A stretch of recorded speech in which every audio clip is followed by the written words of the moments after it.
Good evening, Spurs fans. Shalom. I hope you're all well. Quite an interesting, list we got to go through tonight. A bit of homework instead of concentrating on transfers. I thought I'd get to the nitty gritty of Spurs. So tonight we'll be going through, as you can see there, Paratici v Lange, financial headroom and constraints, budget expectations for summer this year. Why can't the club use stadium revenue to help transfer debt? That's an interesting one. Account rules and per compliance, transfer debt, how it's paid, and obviously the Nike deal, which someone asked me about earlier. So we will crack on. You have to excuse me because I've got a lot of stuff to get through. Big Bad Ron, pathetic window so far, but there's a month left, so let's hope some top players come in to help Frank. Just put that there so you can see everyone. Well, I wouldn't bet on it, my old son. I wouldn't bet on it at all. And you might understand why once we go through these things. So, Paratici v Lange, because a lot of people are moaning about Lange. So, I've got a list here. Hello, my old son. Shalom. Here's a detailed list of Tottenham Hotspur's first team signings overseen by technical director Johan Lange, including transfer fees and add-ons where I could find it. All right, so this total comes to 196 million, the first list, excluding add-ons, okay? The reason I'm going to talk about add-ons is it will come up later on. So under Lange, we spent 40 million on Gray, 8.5 on Bergvall, 25 on Odeberg, 4 on Yang, 12.5 on Kingsley, 21 on Danzo, 30 on Tell, right? So with add-ons comes to 226 million, 65 Solanke, 40 Gray, 8.5 Bergvall, 25 Odeberg, 4 Yang, 12.5 Kingsley, 21 Danzo, and the Tell estimate is around 50 million. I had no idea that it was that much. So that list there, I'd like to compare it to Tottenham Hotspur's first team signings during Fabio Paratici's tender between June 2021 and April 2023, broken down by permanent and loan to permanent deals. Okay, and is this, in my opinion, is better than under Lange, but obviously you'll all have your own views, right? Romero 47 million, Bentoncourt 21.5 million, 26 with add-ons. Kulu 28 million, Porro 38 million, Bissouma 25 million, Richarlison 60 million, Udogi 15 million, Spence 12 million, Emerson Royale 27 million, Brian Gill 22, and Matazar 15 million. Right? So estimated total spend was 277 million, with likely add-ons activated, particularly the Bentoncourt Romero, is 300 to 310 million. So who was better, Lange or Paratici? In my opinion, it's got to be Paratici, and I think we've missed him massively since he had his little ban. I don't rate Lange. I've spoke to a few Aston Villa supporters who was very happy. I know he'd done a few good signs there, but on the whole, from what I've got, every Villa fan that I speak to and have spoken to was happy when Lange went. So it may be too late for this window.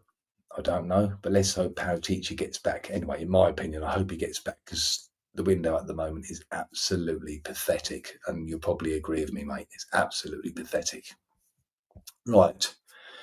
Financial headroom and constraints. The reason I've gone into all this before I carry on is because after I done so much research, it was really hard to find, I was going to say positive, not positive, but like facts. It does open your eyes to why we aren't doing anything or why we may not, unless we sell players, basically. Don't want to give too much away because it's all like I've all put it into order. But financial headroom and constraints. Tottenham Hotspur currently owe more than £330 million in outstanding transfer fees, with a significant portion due this summer, restricting available funds for new deals. There was a club finance expert by the name of Stefan Borson who estimated that while Spurs could technically spend up to £200 million without breaching Premier League profit and sustainability rules, PSR, the lack of actual cash flow and reduced revenue from finishing low in the league have created a budget shortfall of only 30 to 40 million. Without a fresh injection of capital or player sales, Spurs will likely need to sell players, possibly at losses, to unlock transfer funds. So all of us, including myself, that was moaning about we can spend up to £200 million, because of that PSR, whatever you call it. That's the reason why.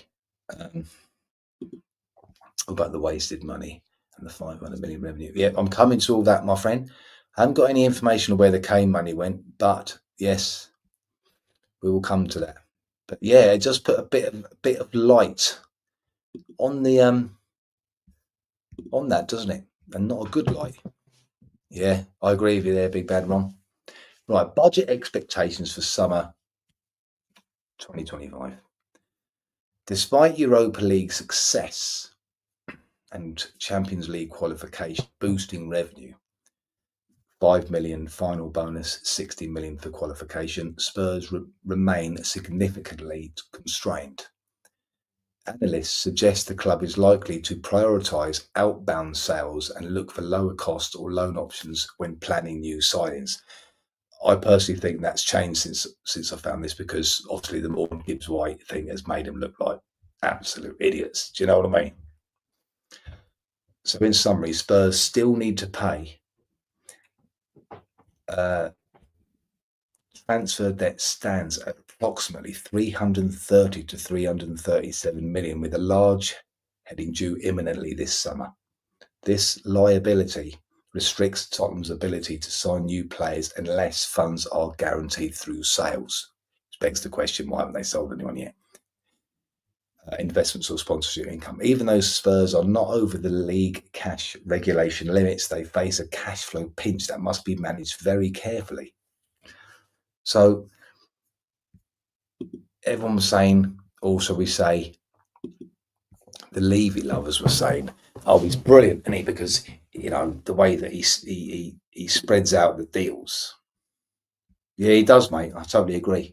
So, for example, if they were to get Morgan Gibbs White, this is a very simple version. They would have paid 30 up front and then 30 down the line. But some of his deals are like 25, 25 or 10, 10, 10. You know what I mean? They spread it out. I think you can do that for a little while, but it looks to me like he's, pardon the French, fucked up here. Do you know what I mean? Because now they're over, what did I say? Between 330 and 337 million. That is absolutely ridiculous. And now we're in the shit. So we need to sell players. Right, the next one. And this is a question that I myself did really ask the question. Why can't they use money from stadium events to pay off some of the transfer debt? So here's why Tottenham can't simply use money from stadium events like the NFL games or concerts, boxing, etc., etc., etc. Right, number one, revenue, readily available cash. Stadium event income, all the revenue, all the things they do there, is a revenue stream, but it doesn't immediately transfer into cash Spurs can freely use. Much of it is already earmarked to cover A, stadium loan repayments, 637 million borrowed originally. B, operational costs, event hosting, staff security, and C, ongoing maintenance and infrastructure improvements. And I like this. I like this little thing here. It says, think of it like earning more from your side hustle, but most of it goes towards paying your mortgage and bills before you can go on holiday. I thought that was quite good. Oops, I lost a little bit there. Stadium revenue is tied to long-term financing. So the stadium was financed through a structured loan deal with banks like Goldman Sachs. These lenders require Spurs to prioritise loan servicing and interest from stadium related revenue. So, money from Beyonce concerts, NFL games, or naming rights, boxing often flows through a ring fence structure designed for debt repayment, not transfers. Stadium revenue is helping keep Spurs financially afloat, but not freeing up short term money for players. Yo, so that is mental, isn't it? So we're all saying, I couldn't understand that until I found that information. So basically, the revenue is what we're getting in from all the concerts and etc. Is basically to keep Spurs in a position where they can keep paying off for the stadium, basically. So we can't use it for transfers. If we'd have already paid this stadium, say in however many years, then they will be in a much better position. But I suppose that's the crap side, isn't it, of having buying a new stadium. Right. Accounting rules and PSR compliance. Under Premier League profit and sustainability rules, also known as PSR, clubs can only spend a portion of their football-related income, ticket sales, broadcast, commercial, non-football income, concerts, blah, blah, blah, we just talked about. It helps with overall profitability, but doesn't directly boost the football budget under PSR. Some of that money is reinvested in the stadium event business, not player wages or transfer instalments. Basically, what we just said. So I'll just repeat myself there. Transfer debt is paid on a set instalment schedule. The Spurs owe 330, as we said, to 337 million in previously agreed transfer payments. These are structured, meaning the club must pay fixed amounts on pre-agreed dates. For example, £40 million for Moreira this summer. If Spurs don't have enough liquid cash on hand, they either need to sell players or raise money through loans, equity, or delayed payments. So, hence, I'd imagine that's why they were trying to get investment, but that's suddenly gone quiet. So the bottom line is Tottenham Hotspur do benefit from stadium events financially, but most of that money is committed to paying off the stadium's construction debt. What's left is not easily transferable to football operations due to internal budgeting rules and external loan conditions. The club's real issue is cash flow timing, not a lack of long-term profitability. So while stadium events make Spurs more sustainable in the long run, they don't offer a quick fix for paying off 330 million in outstanding transfer fees. So knowing that, why the hell did Daniel Levy and the board do so many transfers? Hello, my friend. Why do they do so many transfers? I like that. Why do they do the stack? It doesn't make sense. It's absolutely crazy. Paratici v. Oh, sorry, that's the wrong one. Done. Yeah, so that's that one. I mean, move on to the last thing. A lot of people have asked me about the Manchester City deal for what's this? The stadium is bought up by the football club. We pay for season league money.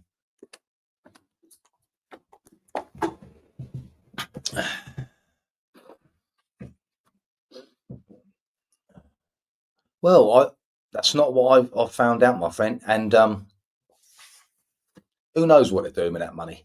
I've just spent this week really trying my arse off to find out what is going on with the money. Do you know what I mean? What is going on with all the money? I've got most of it covered, I think. A lot of people ask me about Manchester City's thing, and this is another cock up by Levy and the board. The Nike deal and evaluation. In October 2018, hang on, bear with me a minute. Yeah, it sort of contradicts itself, doesn't it? Yeah. Crap buys, yeah. In October 2018, Tottenham confirmed a long kit deal supply agreement with Nike, extending through to 2033, making it one of Nike's lengthiest football club deals ever. The annual value of the deal is typically estimated at around 30 million per season. The significance of that It's the 30 million a year rate ranks Tottenham behind only a handful of clubs. Chelsea, 60 million a year, Arsenal, 75 million a year, Manchester United, 90 million a year, and recently we see with Puma and City, 100 million a year. So more implications for Tottenham. While the Nike deal does provide stability, Spurs are now under monetising their brand relative to rivals, as we can see by that list, despite a world-class stadium and global fan base. Analysis suggests Spurs may try and renegotiate early or seek additional commercial partnerships, naming rights, sleeve sponsors to bridge the gap. Club revenue from Nike could pale in comparison to City and United unless they renegotiate escalators or bonuses for performance and global sales. So why the hell would they commit that long? I do not know. He said the stadium would be a game changer. Now the stadium revenue coming. Yeah, see, he didn't say when it'd be a game changer, though, did he? Hey, very clever, very clever. Do you know what I mean? Because what's the point? Everyone says it, don't they? I'm so happy that everyone says it's a game changer. We're making all this money, but we can't spend it. So basically, this transfer window, we've got a month left. We're going to have to sell to buy. That's it. We've got to sell to buy, 100%, because we ain't getting no money from anywhere else. The phantom investment doesn't seem to be coming. Yeah, he does. Naming rights. Naming rights is hello, Philip. Naming rights to me is the only way that if they're saying that we can't use the money on the stadium for transfers because that's going to the debt, etc. What I just explained. Then yes, naming right is massive. They need to get that naming rights to there because that would give us the money to spend on transfers. Would Levy and Enick spend, say they got 300 million, would they spend it all on transfers? I think we all know that they wouldn't. This is why, in my opinion, they need to get out of this club. Yeah, it does, yeah. Well, it was big news, but where's it gone? So where do we go from here? I ask. Like I said earlier, people in the past have said Levy's way of structuring payments for the incoming transfers is good, but clearly now it's gone too far, and he now finds himself with hardly any actual cash to spend, which begs the question, why on earth hasn't he not demanded the urgent sale of players no longer considered required at the club so we can actually use that money to buy players? It is a complete mess. Even the so-called deal for Gibbs White was 30 million in 2 instalments, not the 60 million straight up as we was all first led to believe. This is why he needs to take, in my opinion, this is why he needs to take a step back and do not get involved in football decisions. He will point to the fact, no doubt, that we lost out on £50 million, say, for finishing 17th instead of like we usually finish 5th. But to be honest, lads and girls, you know what I mean? What's 50 million quid? What's 50 million? Not a lot, mate, is it? So, yeah. Well, Werner's gone, mate. Don't know if it's 4 months, Milton, that it's not looking good. And that new Chinese or Korean mushes, he's got injured now, hasn't he, as well? Yeah, he spent all his money on young potential. Yeah, it's absolutely crazy. We are, you know what, we're in massive shit this year. I'll be honest with you, we're in massive shit this year. Again, this is just my opinion, all right? At this moment in time, tonight, our squad is painfully thin in terms of quality, especially with Champions League participation. In my opinion, none of you agree with me, we need another striker, another left winger, a number 6, and cover for left back, not to mention a goalkeeper if Kingsley goes out on loan, which to me is absolutely ridiculous. Why would you send him out on loan just to go and buy another keeper? I don't get it. I just don't get it. This is what I would do if I was Levy, because Eze is available from Crystal Palace, who are willing to accept 3 payments of £20 million. No, it's not going to happen, mate. Right, so we could get Eze, right? 3 instalments of £20 million. Douglas Luiz is available at 25 million and Paulinho at 20 million. So those 3 players alone cost near enough as much as the Morgan Gibbs White. So there's no excuse not to get all 3 of them. And now, then do some sales and get a striker. Surely that isn't difficult, Spurs fans. Surely to God, that is not difficult. I cannot understand what is going on. Maybe it's the investment, maybe it's in the pipeline and it's suddenly going to come out. I can't see it though. I can't see it, not in this window.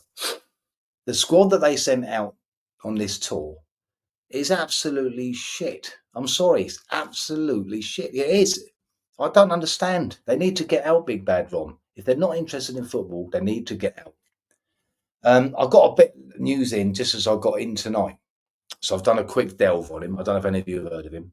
But Tottenham are believed to be interested in Shakhtar Donetsk star Kevin.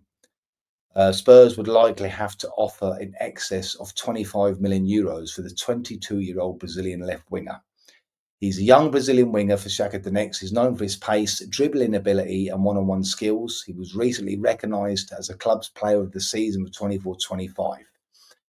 In that season, he scored 9 goals and provided 4 assists in 35 appearances. He is considered a great winger with a lot of speed and is seen as someone who needs to leave Shakhtar to further his career.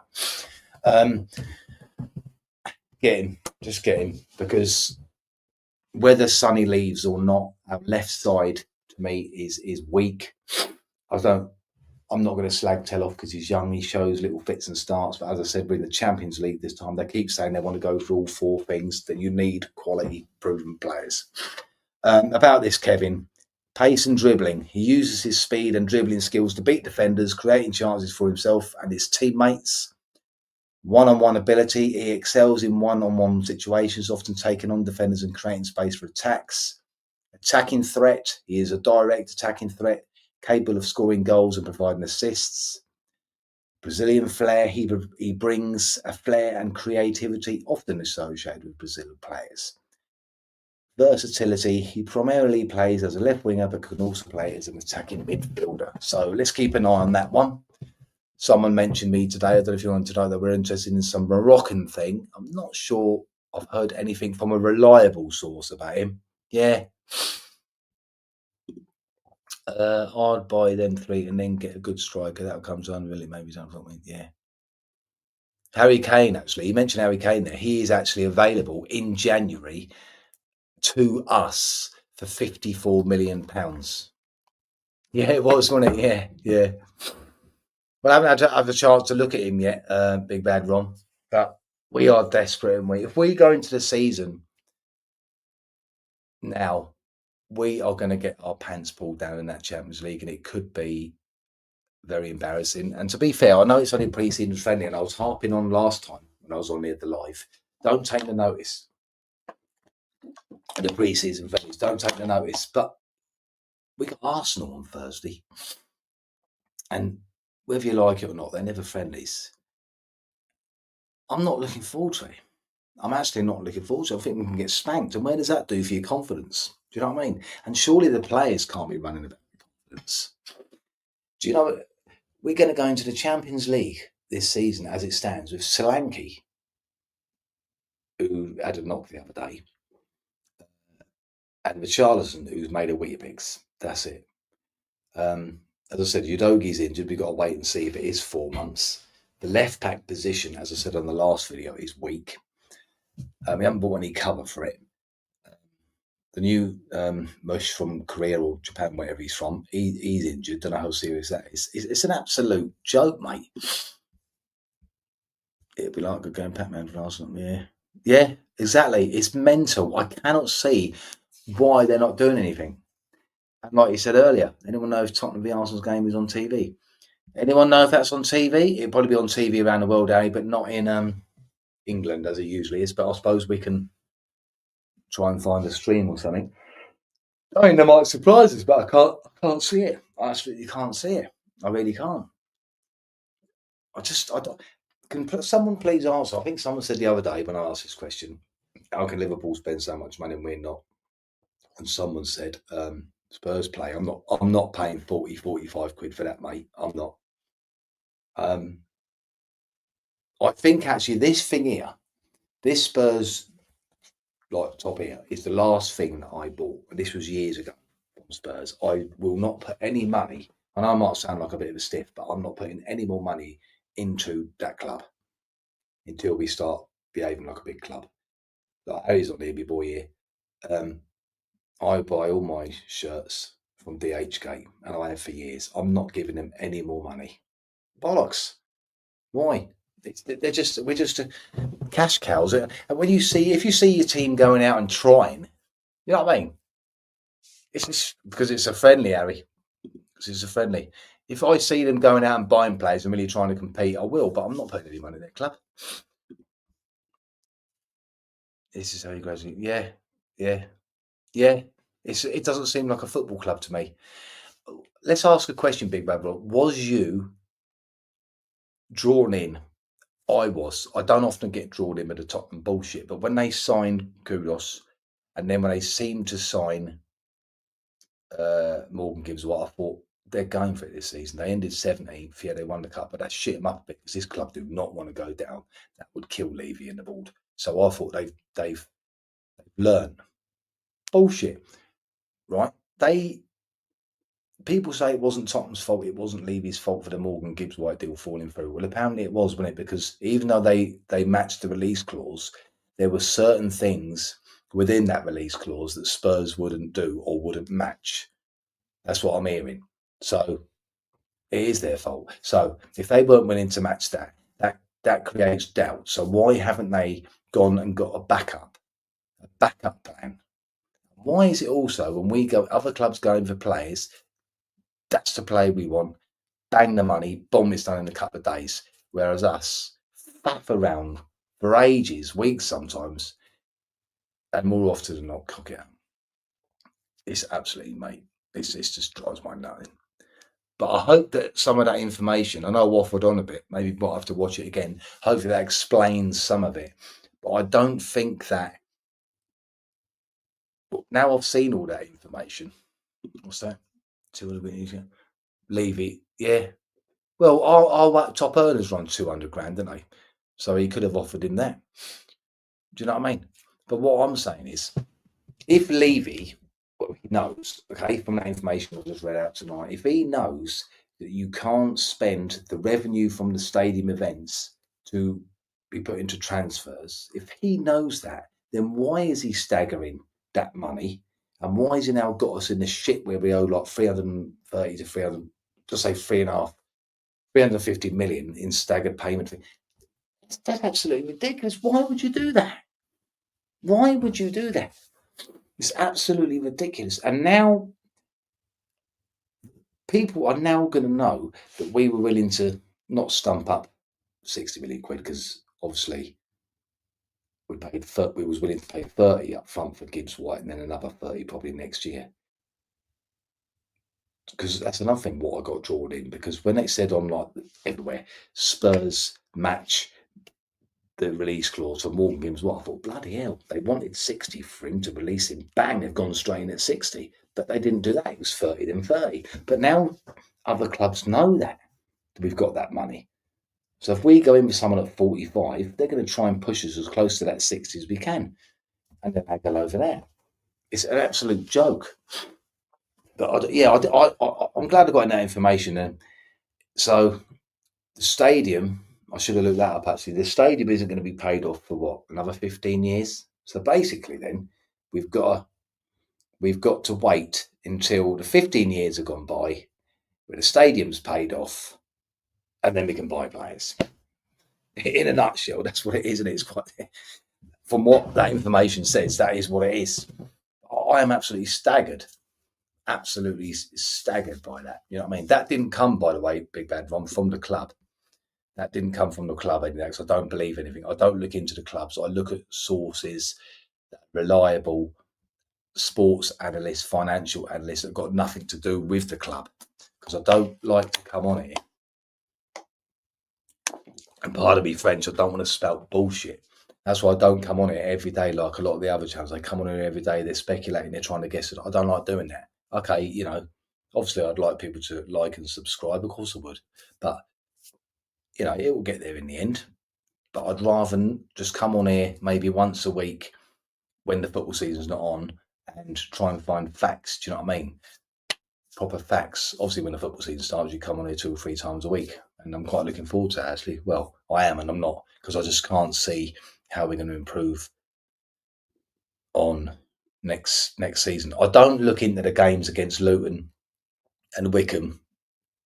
I don't take anything from them. Yeah, there's a couple of poor performances, but it's just for fitness. I used to get taken in by them, but no, I don't get taken in by them. As I said, I think on the last video, they will have an excuse, mate. And I think,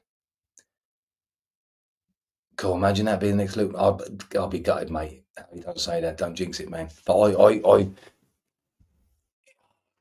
I'm still expecting 3 players to come in. I don't know who them players are. But yeah, they have an excuse for every transfer window. But if nothing does get done, then protests are going to get bigger and louder, and they'll probably get a bit more toxic. This is one fuck up of a Brighton model. That's gone shape. Yeah, it has, isn't it? It has, yeah. I think the next, well, I know the next month now will be absolutely huge. Absolutely huge. But what, answer me that then, Big Bad Rom or Harry. If you know, like I just said, that you need money to buy players, and the only way you can get that money is by selling, why the hell haven't they sold anyone yet? It does not make sense. Still, rumours are going about Bissouma leaving, Richarlison leaving, but both of them don't want to leave, particularly because we've got Champions League football. It just doesn't make sense. And there was, I heard last night on another thing, YouTube, that it's 50-50. Yeah, they are doing those, eh? It's 50-50. They might even sell Bentancur because they had contract towards the end of last season, apparently didn't sign it. Again, so why haven't they gone in for, like I just explained, you've just gone in for a bid of Morgan's, what, 60 million. So why haven't you gone out and bought Palhinha, Douglas Luiz, proven Premiership players? It does not make sense to me. And please answer me the question why they are putting Kinksky on loan. Just to go and buy another goalkeeper. Absolute ludicrous. I'm going to keep it short tonight, Spurs fans. I just thought maybe, when you're a bit bored, watch the video back and take that on again. I'll keep them notes in case I get any more questions. Yeah, it's stupid, yeah. But I did find that quite fascinating, and I'll try and do a little bit more digging about the money. Levy buys players knowing they'll have a hard time selling them, so he'll keep paying them low wage till they run out. This allows them, yeah, and also the bit I missed out there actually was the wages. Excuse me, the wages of the players was the salary was supposed to go up this year. It's due to go up this year, but not significantly. Absolute joke, man. Absolute joke. This season is done for me already. Yeah. Isn't it mental? Only Tottenham Hotspur can go like within 2 months from the massive high of winning a Europa League trophy and then going to an absolute low. What was the point of sacking him? Well, if you're not going to back him, I don't know if you was a fan of him or not, Big Bad Ron, but I wasn't a fan of Ange. God bless him. He'll always be a legend. He'll go down in Tottenham history for winning the cup. But league-wise, I think it was a bit too much for him. But there's no point in getting rid of him. There's no point in bringing in a new manager if you're not going to back him. Oh, yeah, he just said, yeah, exactly what I just said. Yeah, there's no point. I mean, when you look at the managers, what they've had, good, proven managers, massive managers within the game. There's a pattern here. And under Ennick and Levy, we're not going to get anywhere. And I personally, I think I said it last. I want them out. I want them gone. They're not interested in Hotspur as a football club. They're absolutely not. And we need to do something big. And I've said this. I've said this for. I've said this for ages, and it won't happen. At this rate, 15 years. Well, yeah, Milton. But I'll tell you what would do it, and no one's mentioned it. Like that change for Spurs thing. What they need to do is the next time Spurs are on Sky, big game or not, at home, right? People need to not go into the ground for 15 minutes. with all the, because it's live on TV, it's everywhere in it. When it's on Sky, it's everywhere. Don't go in for 15 minutes. Could you imagine the publicity, the negative publicity that the club would have globally for that? If that happened and those sort of protests, don't get me wrong, my hands are going up because the protests are good. But if you say Spurs are playing Arsenal, Spurs are playing Man United, the Tottenham Hotspur Stadium next week, right? First 50, all the cameras are there. You just don't go in. Just don't go in. God, negative publicity. And that affects the club in such a way, believe me. Because, for example, the NFL franchise, whatever you call it, they'd be straight on the phone. They'd be straight on the phone. What? We don't need all this negative publicity. It does affect the club massively. You've got to force their hand. You've got to force their hand. It's back to normal. Well, maybe they think, well, yeah, we've won the trophy. We can get away for another 15, 17 years. It could be, mate. I'm just hoping there's something in the pipeline, but I'm going to hold fire. But if I was a betting man, I would bet it's going to be another crap window. I really would. And what makes me laugh is they bid in January for Gay, didn't they, from Palace, the old centre back. Looking back on it now, that was a blatant, oh, we tried, but we didn't get him. Because they ain't gone back in for him again, have they? So why did they go for him in the first place? That was a typical Levy move. Well, it seems like these sponsors want to be associated with mediocrity? Well, they don't give a shit. If that stadium is filled every game, which it is, they don't give a shit. But could you imagine the sponsors? Could you imagine, as I said, the negative publicity, big bad wrong? Spurs, Man United, Tottenham Hotspur Stadium, first 50 minutes it's empty. It's absolutely empty. So they would then scan the cameras to the outside, massive protest, then they'll come in. No matter what the score, no matter what happens in the game, it's all going to be about the first 15 minutes when no one went into that ground. I know season ticket holders will go, yeah, but I'm paying for my season ticket. Well, if you've got a season ticket, I'd imagine you're a big diehard Spurs fan. So for 15 minutes out of your season, or even an hour, do it 4 times, right, for the next 4 home games. If I had a season ticket holder, I would do that for 15 minutes. That would be absolutely mental. And that is the only way they're going to listen. Nah. Yeah. We're not falling for it, though, are they? No, they don't. No. And I'll tell you what, listen, me and Harry have been on that tour. I took him on the tour to Tottenham Hotspur Stadium. It's a magnificent stadium. But unless it's a big game, the atmosphere's shit. It's all tourists. It's all tourists, mate. The atmosphere 9 times out of 10 is shit. For the size of that stadium, for that massive stand, which is supposed to be acoustic, it's shit, mate. And like I said, unless it's a big game.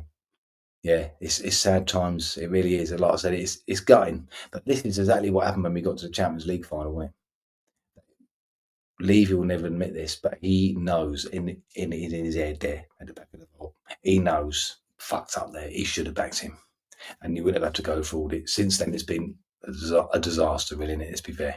And I actually feel, whether you like Thomas Frank or not, I actually feel really sorry for him because he's another one, another line in the. He's another manager in the long line of managers which are not going to get backed. Yeah, I prefer White Hart Lane was like half the size, wasn't it? And the atmosphere in there was mental. Don't get me wrong, like I said, when there's a big game, it is loud at the Tottenham Hotspur Stadium. It is mental. But 9 times out of 10, mate, it's not. It's shit. And White Hart Lane was like buzzing every week. Do you know what I mean? And when a stadium that size, I'm on about the new one, the Tottenham Hotspur Stadium, is quiet. I know it sounds a bit stupid me saying this if you can understand it, but it's almost quieter. It doesn't make sense now. Do you know what I'm saying? Though? It's actually quieter than a 36 stadium. Well, yeah, it looks like that, mate. It does look like that. I'll tell you what, did you see today? I couldn't believe it. I was watching the Spurs training things. Did you see Jed Spence completely take out Pedro Porro? I hope Thomas Frank had a word with him. That was a bit naughty, Jed. That was. No, it's not. No, and you've got two DMs sitting there, Douglas Luiz, Polina. I do think they'll get Polina, but I think it'll be on a loan. Mate, watch it if you can find it. It's all over the internet. Watch it. It was mental. Porro was down, clutching, I think it was his ankle. He got proper took out. You know what I mean? I'm all for going in hard a bit, but bloody hell. You know what I mean? It was bad. And he just run off. He didn't even stop and apologise. Nothing. He was writhing about in agony, clutching his ankle. I'd like to know what I'd like to be a fly on the wall after that training session. Yeah.